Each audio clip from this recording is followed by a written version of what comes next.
Joining me right now is New Jersey Congressman and member of the Homeland Security Committee, Jeff Van Drew. Congressman, it's good to have you this morning. What do you make of Joe Biden's assessment there?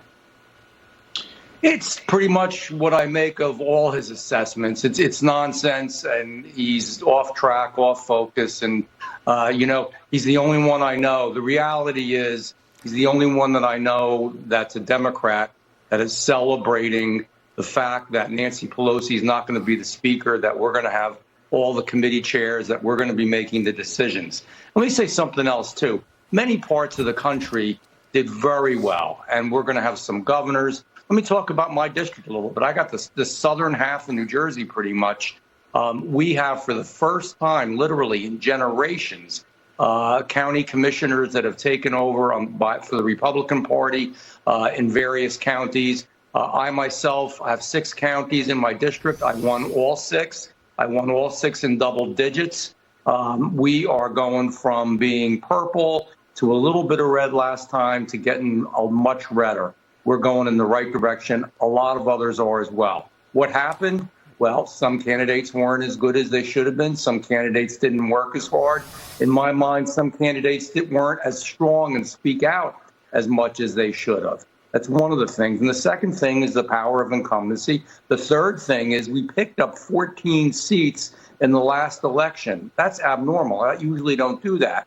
That's part of this whole movement that's occurred when you take those 14 seats and you also take what we've gained in this election and will gain. There's no question we are going to have the majority. And if we don't get the majority in the House of Representatives, I will, if you invite me, I will come back on your show and apologize. But we're going to have it. And we've still got a chance in the Senate.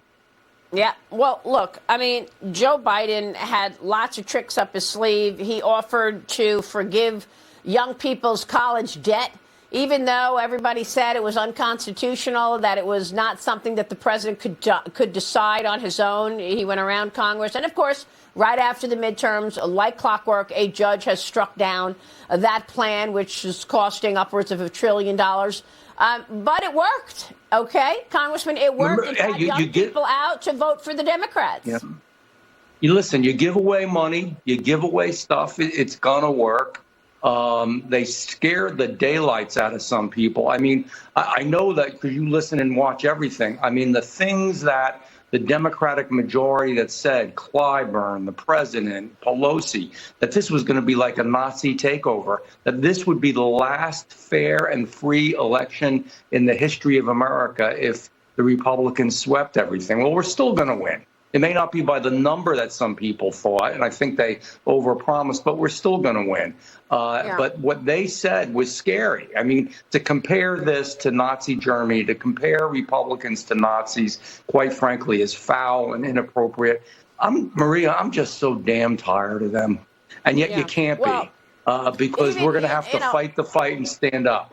I mean, even with all that you just said, you've got President Biden attacking Elon Musk, saying he wants an investigation of Elon Musk. We have no idea what that's based on. Of course, this is after politicizing the FBI and the DOJ, doing a raid on a former president, President Trump. So he's obviously politicizing his agencies and sicking them on his political enemies. But this morning, the president is on his way to Egypt for the United Nations Climate Change Conference. He's pushing his climate change agenda. He's expected to announce restrictions on methane emissions, Congressman. What are you expecting to come out of this?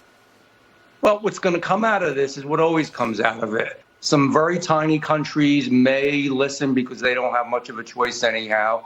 Russia is going to do and use the kind of fossil fuels it wants to. China is going to do whatever it wants to. For God's sake, Europe is telling people, and they're going to have a cold winter, to use wood and coal. China's using coal.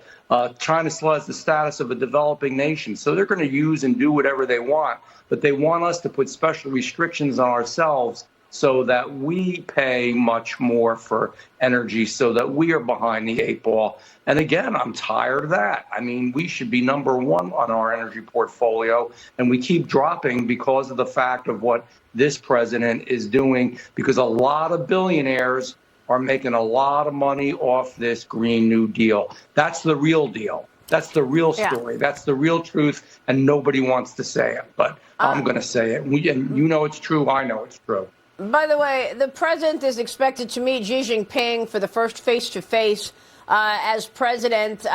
Do we have any expectation that he's going to push Xi Jinping on why the CCP will not allow a true investigation of the origins of COVID-19? Do we have any expectations that the president is going to push Xi Jinping on all of the intellectual property theft, on throwing down the law in Hong Kong and throwing freedom fighters in jail, on a police station here in America? The CCP has CCP police in America. Can you do anything about this, or are we just going to watch the CCP overtake America as the #1 superpower?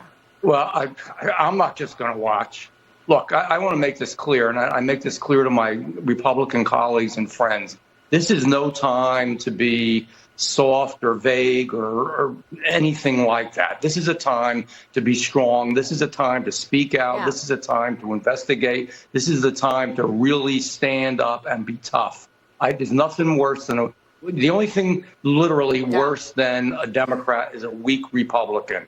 We need strong Republicans, and we need them to stand up and fight. Maria, I promise you I am. I don't know where it's going to go because we still don't have a presidency, but we're going to do bills. We're going to have investigations. Okay. And, the only thing that I'm sure of about this meeting with Xi Jinping is Xi Jinping's going to be laughing at him before the meeting, and he's going to be laughing even more after the meeting.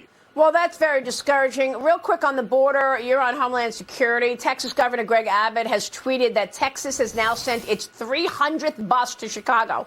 As Joe Biden does absolutely nothing about the border, Texas is taking unprecedented action to secure the southern border, where we've got massive drugs flowing in, death and destruction. Now we find out that the tents, which were intended to provide temporary housing to the migrants in New York City, they are going to be closing next week. So just 1 month after they opened, Congressman, we understand that they're going to transport these migrants to hotels. It's pretty extraordinary what's going on.